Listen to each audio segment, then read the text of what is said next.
जो डूसू का इतिहास रहा है कि 30 साल से आज तक कभी दलित स्टूडेंट किसी मुस्लिम स्टूडेंट का रिप्रेजेंटेशन भी नहीं हो पाया। दिल्ली में भी हमने अभी प्रयास किया, लेकिन मनुवादी ताकतों ने जानबूझकर हमारे चारों कैंडिडेट्स का पर्चा कैंसिल कराया। देश में बढ़ती मनुवादी ताकतों की व्यवस्था को भी ध्वस्त कर सकते हैं। जो मनवादी वाइस चांसलर ये दिखाता है कि ये हमारी पॉलिटिक्स से डरते हैं, ये दलित स्टूडेंट से डरते हैं, ये डरते हैं इस मानसिकता से कि कहीं दलित स्टूडेंट, एक आम घर से आने वाला छात्र इस पॉलिटिक्स डूसू की राजनीति में अपना स्पेस न बना ले।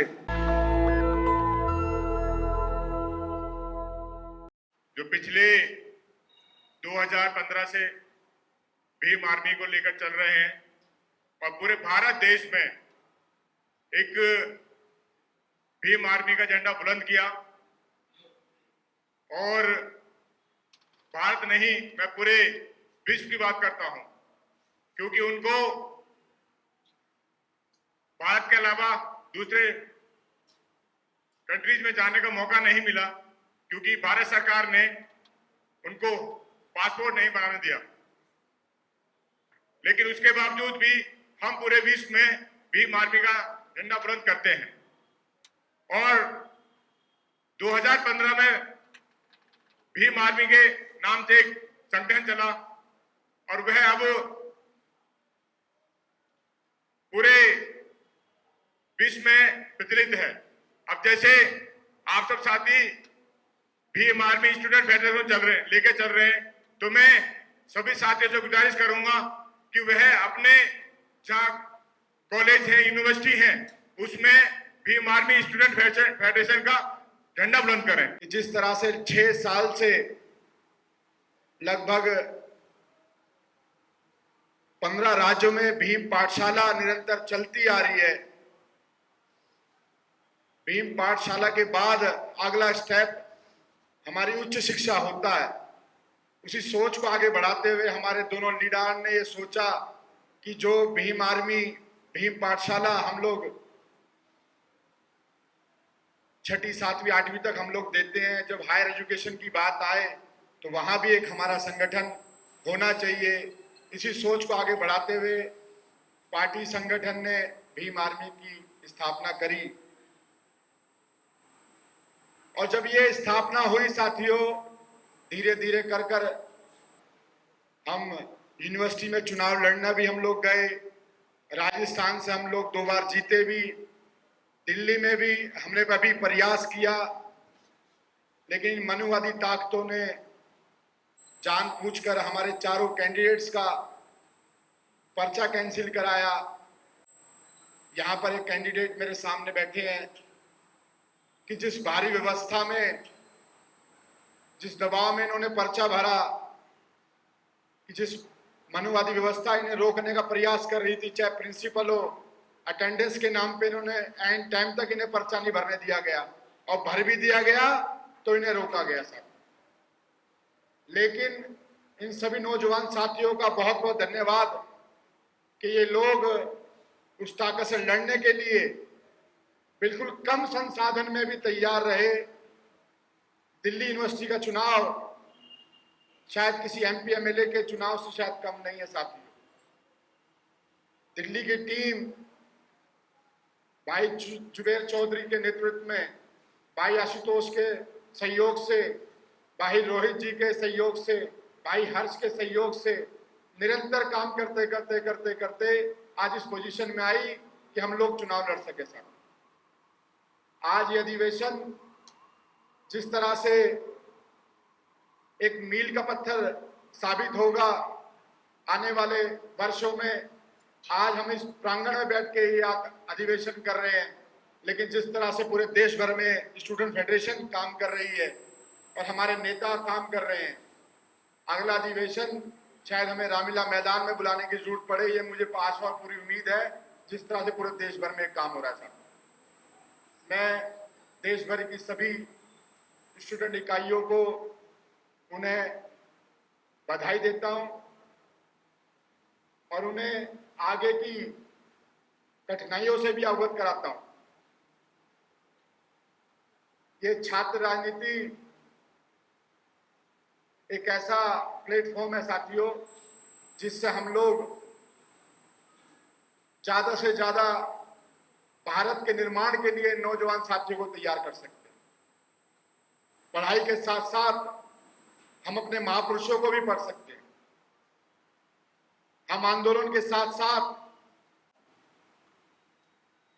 ये एक ऐसा प्लेटफॉर्म है जहां पे नौजवान साथी रहकर छात्र राजनीति के साथ साथ अपनी पढ़ाई करते हैं, फिर और अच्छा वहां से निखर कर वहां से शार्प होकर राजनीति के दाव पे सीख कर पार्टी में काम करते हैं और आगे चलकर अपने अपने राज्यों में, अपने अपने तालुकाओं में, अपनी अपनी विधानसभाओं में एक अच्छा प्रतिनिधित्व कर सकते हैं साथ। तो ये मनवादी मानसिकता के लोगों को, जो मनवादी वाइस चांसलर ये दिखाता है कि ये हमारी पॉलिटिक्स से डरते हैं, ये दलित स्टूडेंट से डरते हैं, ये डरते हैं इस मानसिकता से कि कहीं दलित स्टूडेंट, एक आम घर से आने वाला छात्र इस टूसू की राजनीति में अपना स्पेस न बना ले। तो कहीं ना कहीं ये हमारे उस मूवमेंट से डरते हैं, हमारी उस गरीब जिस जगह से हम आते हैं, बहुत कम छात्र होंगे जो दिल्ली विश्वविद्यालय में पढ़ रहे होंगे।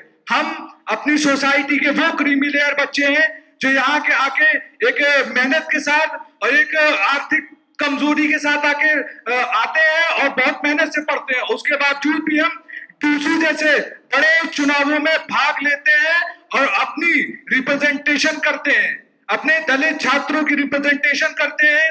जो टूसू का इतिहास रहा है कि 30 साल से आज तक कभी दलित स्टूडेंट ना किसी मुस्लिम स्टूडेंट का रिप्रेजेंटेशन भी नहीं हो पाया।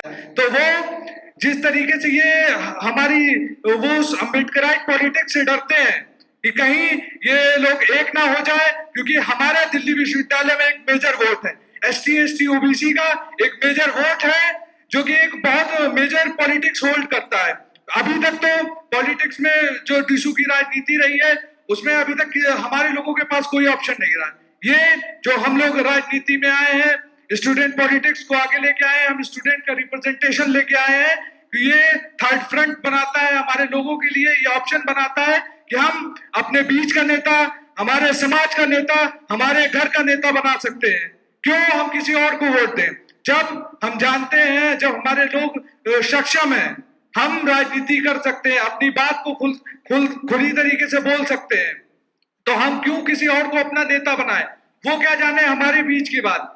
एक जो स्टूडेंट है, जो गरीब घर से आता है, एक गरीब परिवार से आता है, वही केवल अपने बीच के अपने लोगों की समस्याओं को कह सकता है। भीमराव अम्बेडकर साहब ने कहा कि मैं जहां तक इस मूवमेंट को लाया हूं उसको पीछे मत जाने देना, उसको पीछे मत जाने देना। लेकिन बहुत ही घटिया बात है कि भीम आर्मी छात्र संघ उस मूवमेंट को आगे लेकर जा रही। ये गौरव की बात है और जोरदार ताली इस बात पे हो। मैं मुबारकबाद देता हूं भीम आर्मी छात्र एकता संघ को, हर्ष बग्गा जी, जुबेर जी, आशुतोष जी, रोहित जी और हमारे जो लीडरान हैं भाई रतन सिंह साहब, हमारे लीडर महेश साहब, कपिल साहब, वीर सिंह साहब, शशि साहब और हमारी महिला शक्तियां, ये सब हमारी ताकत है। बहुत अच्छी बात कही, ये कैंडिडेट का कागज भर्ती हुआ और वो रिजेक्ट हुआ। मैं समझता हूं ये बहुत बड़ी जीत है हमारी। एक हमने परचम गाड़ दिया, एक आवाज बुलंद कर दी और उनके कानों में गूंज रही है कि आज तो मैंने पर्चा कैंसिल कर दिया, लेकिन कल उनका है, कल उनका है। जब 26 जनवरी 1950 में माननीय भीमराव अंबेडकर साहब ने संविधान को संविधान सभा में पेश किया और जब पेश करने के बाद वो बाहर मुस्कुराते हुए आए तो कांग्रेस लीडरों ने उनसे पूछा कि बाबा साहब आज बहुत खुश हो, क्या बात है? तो उन्होंने एक बात कही जो आपके सम्मुख रखना चाहता हूं और आपके लिए आगे आने वाले समय में, आपके चुनाव में, आपके संगठन में काम आएगा।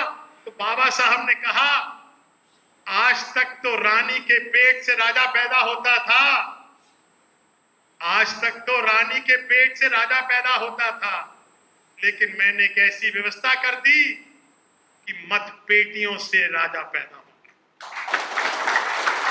ये मतपेटियां कौन सी हैं?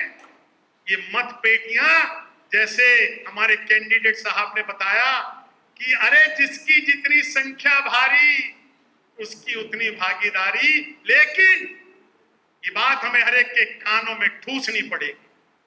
जो 85-15 की लड़ाई है राष्ट्रीय अध्यक्ष साहब, ये हमें ठूसनी पड़ेगी, क्योंकि हमारा जो बहुजन समाज है वो अभी थोड़ा कहीं सो रहा है। तो छोटी सी कविता मैंने बहुत छोटी सी आप तक पहुंचाने के लिए, मैं दिल्ली से जयपुर जा रहा